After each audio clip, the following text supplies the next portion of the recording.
Hi students, welcome back to my channel. My name is Cristina, and in today's video, we're going to be talking all about the zero conditional. So we'll be talking about when do we use it, how do we use it with a bunch of examples, and at the end, we'll have 2 exercises to practice. Why don't we begin?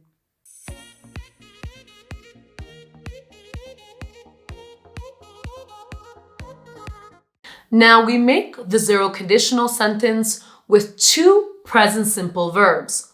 One verb is in the if clause and the other is in the main clause. The if clause contains the condition, so the event or situation that must happen first, and the main clause contains the result. So now, when do we use the zero conditional? We use the zero conditional when the result of the condition is always true and guaranteed. We are certain of the result because it is a simple fact that we all know to be true. Remember that the zero conditional is not related to the past, present, or future, but to things which are always true. Now we use the zero conditional with things that are generally true.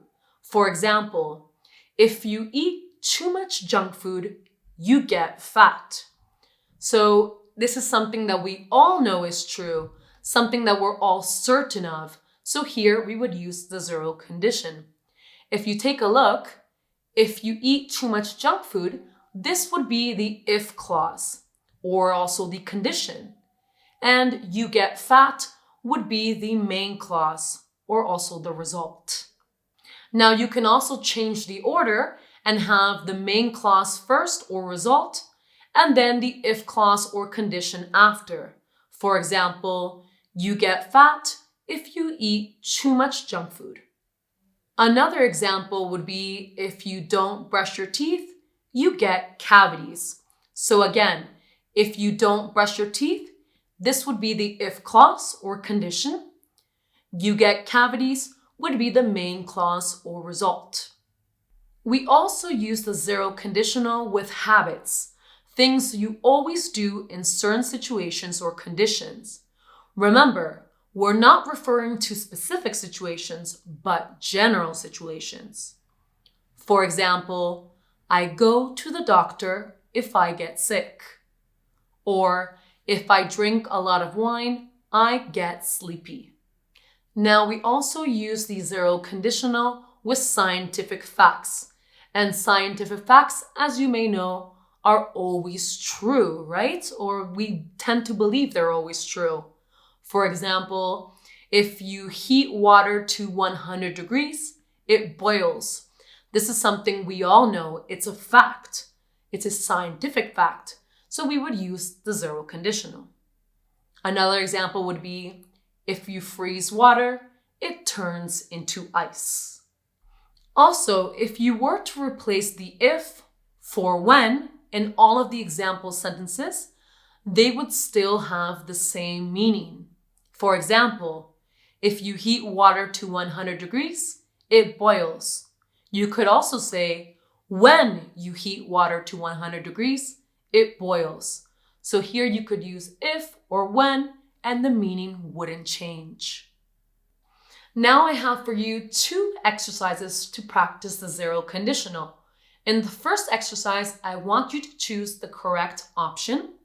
And in the second exercise, I want you to complete the sentence. Give it a try. Go.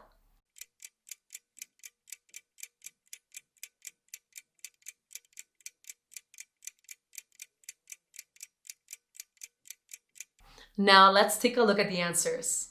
Exercise number 1. If you use your phone in class, you get in trouble. If I touch the oven, I burn my hands. If I chop an onion, my eyes water. Students do well on their exams if they study. You get green if you mix yellow and blue. Exercise number 2. Now for this exercise, you may have a different answer from mine, but I will give you the answer that I came up with. So for number 1, we could say, if he runs too long, he gets tired.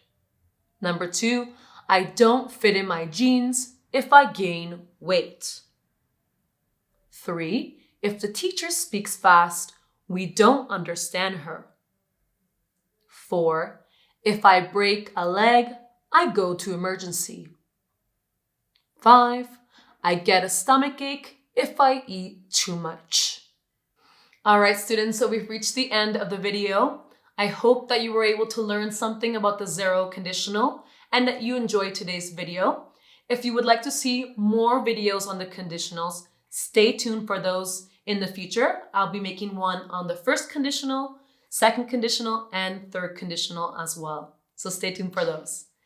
Thank you so much for watching. Don't forget to like, subscribe, and turn on notifications for future videos. Bye for now. Mwah!